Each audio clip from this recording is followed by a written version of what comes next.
Europa osebno. Olá, tudo bom? Meu nome é Thiago, eu sou do Brasil, eu tenho blog de viagem, trabalho com fotografia e sou documentarista. Thiago Ferreiro je bloger, fotograf, dokumentarist in digitalni nomad iz Brazilije. Tam se je rodil, preživel prvih 19 let in se potem odpravil v svet. Prva destinacija? London. Basically, me and my wife were living in London. Ženo sva živela v Londonu in imela sva tako imenovani normalni službi. Od ponedeljka do petka, od 9 do 5. To je bila dobro plačana, vendar nama je kljub temu ta način življenja postal zoprn. To sva ugotovila, ko sva se vsak ponedeljek pritoževala nad službo in nama je bil najboljši dan petek, ker je bilo službe konec. Delaš, načrtuješ eno potovanje na leto, prihraniš denar za nakup hiše ali najem kredita, nato kupiš še avto. Številni to počnejo in s tem ni nič narobe, ampak midva sva se odločila za drugačen način življenja. Are we choosing that or we are just being conducted in a way that everybody's living? Thiago se je v nekem trenutku počutil, kot da je obtičal, in tako sta se z ženo Fernando po tehtnem premisliku odločila, da bosta pomahala rednim službam v slovo in se odpravila na 2-letno potovanje po svetu. To je bila daleč najboljša odločitev, ki sta jo sprejela, pravi. V tem času sta namreč spoznavala različne kulture in različne načine življenja in si tudi predstavljala, kako bi rada sama živela. And then we went for this trip around the world and then we just could never come back to what it was before. Odločitev, da se ne bosta vrnila v tako imenovano normalno življenje, je bila pravzaprav preprosta. Thiago pravi, da ni bilo na poti nobenega posebnega trenutka, da bi si rekla, to je to, ampak ko je potovanje prehajalo iz meseca v mesec, sta ugotavljala, da si ne želita imeti nadrejenih, da ne želita delati, kot ima drugi to narekujejo, da si preprosto lahko krojita življenje po svoje. I moved to London just by chance. A friend told me he was moving and I said, I'm joining you, and then I never came back home. And then What did Mama said? Actually, my mom was a bit sad, but my father was very happy. Moja mama je bila ob tem nekoliko žalostna, oče pa zelo vesel. Rekel mi je, naj živim svoje življenje. Mama pa se še zdaj, po 15 letih, ni sprijaznila s tem. Vse skozi me kliče, pošilja sporočila, da se morava čim več pogovarjati, slišati. Jaz imam svoje projekte, svoje delo, letim od kraja do kraja, ona pa se vedno pritožuje, da nikoli ne pridem blizu. Mislim, da se na moj način življenja ne bo nikoli navadila. No, never too close. I think she'll never get used. Thiaga Ferreira sem srečala v Milanu na turističnem sejmu BIT. Kontaktirala sem ga, ker sem videla, da je pred leti na svojem popotovanju življenja kolesaril od Italije do Slovenije in potem tudi po Sloveniji. Kolo je sicer kar njegov stalni sopotnik. Že pred prihodom v Slovenijo je s kolesom potoval iz Lica do Škotske, pa v Keniji od Tale do Mombase. To je bila precej nora izkušnja, se spominjam, slabe ceste, nedelujoča kolesa in peklenska vročina. V Sloveniji pa sta bila okolje in vreme veliko bolj prijazna. And I absolutely love this way of traveling. It's very immersive. Že prej sem kolesaril, ne s Fernando, ampak s prijateljem v Londonu v Veliki Britaniji. In ta način potovanja mi je res všeč. Voziš iz mesta do mesta, občuduješ, kako mesto naenkrat preide v podeželje in potem podeželje spet prehaja v mesto. Počutim se svobodno. Vriskaš lahko vsak trenutek potovanja. Zdi se, kot da bi se ti življenje vrtelo v počasnem posnetku. And also, we wanted to make a point that you don't need to be a professional biker, a professional, like a sportsman, to travel by bike, because Fernando is not. Za takšne rekreativne poti ti seveda ni treba biti profesionalec, lahko si ljubiteljski kolesar. Tudi ona dva s Fernando sta se na pot podala predvsem brez velikih pričakovanj in zahtev do sebe. I feel Slovenia was the slogan. Na turističnem sejmu v Berlinu sem opazil geslo I feel Slovenija, ki mi je bil zelo všeč, kot tudi promocija trajnostnega turizma v Sloveniji. Všeč mi je tudi ime vaše države, da imate besedo ljubezen v njej, pa Ljubljana tudi pomeni ljubezen. Skratka, takrat sem izvedel, da Slovenija spodbuja veliko trajnostnega turizma in da imate pri vas urejene kolesarske poti.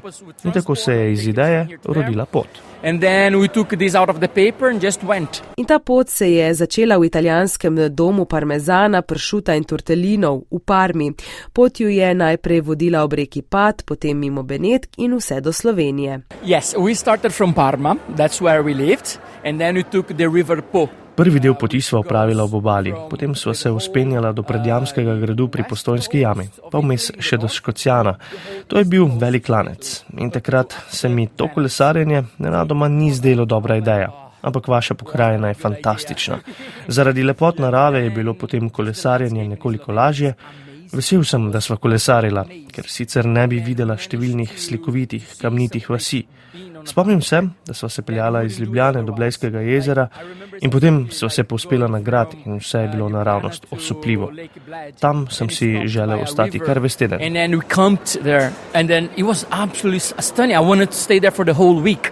Beautiful. Startala sta iz Kopra, potem sta pregledala jame, nadaljevala do Ljubljane, nato sta sledila Maribor in Ptuj. Which is beautiful. I absolutely love it. Ptuj is so cute. Ptuj. There we go. And then from there we came back to Ljubljana and then went to Lake Bled and then we went to Lake Bohinj. Potem spet Ljubljana, Blejsko jezero in nato še Bohinjsko. Oh, Lake Bohinj. It was spectacular.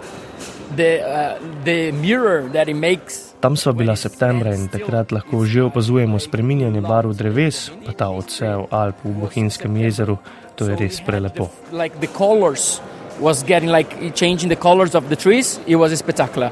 Potem sta se zapeljala po dolini reke Soče in se nato povzpela v Brda. From the valley, Soča, that's it, Soča Valley. Oh, beautiful as well, gorgeous. And then went to Brda. Za vsemi temi vini, to je kot ena slovenska Toskana. The wines, exactly, the Tuscany of Slovenia. Na svoji slovenski kolesarski turi sta imela tudi kakšno avanturo. Eno noč sta se odločila, da bosta prespala kar pred Predjamskim gradom. But you slept outside Predjamski grad. We did a wild camping. Prenočila sva tik pred Predjamskim gradom in tisto noč je močno deževalo. Spomnim sem se, da se za tem gradom skriva zgodba, ki je malce grozljiva in ta nevihta je bila kot en znak, da se bo zgodilo nekaj groznega. This castle has this, this story behind it, which is a bit, kind of like a creepy and all. And then I'm sleeping there and then it's thunderstorms like, oh, I hope this is not a sign.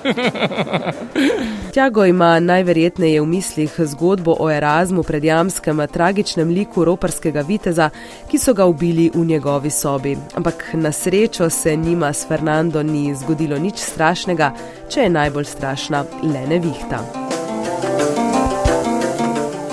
Tjago in Fernanda sta obiskala že kakšnih 60 držav, statistike pa Tjago sicer ne mara, ne zdi se mu pomembno, v koliko državah je bil, temveč kaj je tam doživel.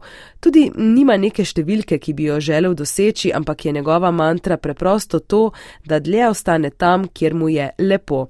In čeprav je na trenutke utrujajoče živeti povsod, a hkrati nikjer, je to tudi nagrajujoče. But in the end of the day, I wouldn't go back to what was before. Noče se vrniti k prejšnjemu življenju, torej redni službi in stalnemu naslovu, ker pravi, da se tega boji. Boji se biti za dlje časa na istem kraju. It actually scares me, because I think we are used with being settled down. Če imaš nase vezano hipoteko, avtomobil, ne moreš več biti impulziven, se na hitro odločati. Nisem neodgovoren, tudi jaz delam in plačujem davke. Sicer ne bi mogel tako živeti, ampak resnično me straši, da bi bil zdaj kar na enem mestu in bi bilo to.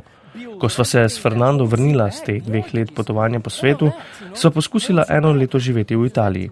Imela sva najemno pogodbo, plačevala račune, 1 mesec sem bil čisto paranoičen in sem se tresel, tako me je ta način življenja utesnjeval. Nujno sem se moral spet odseliti. And then was the first time after 2 years that we had to have a contract. Bills and mobile and house. I was paranoid for 1 month. I was like, if I have to go, I cannot go now, you know.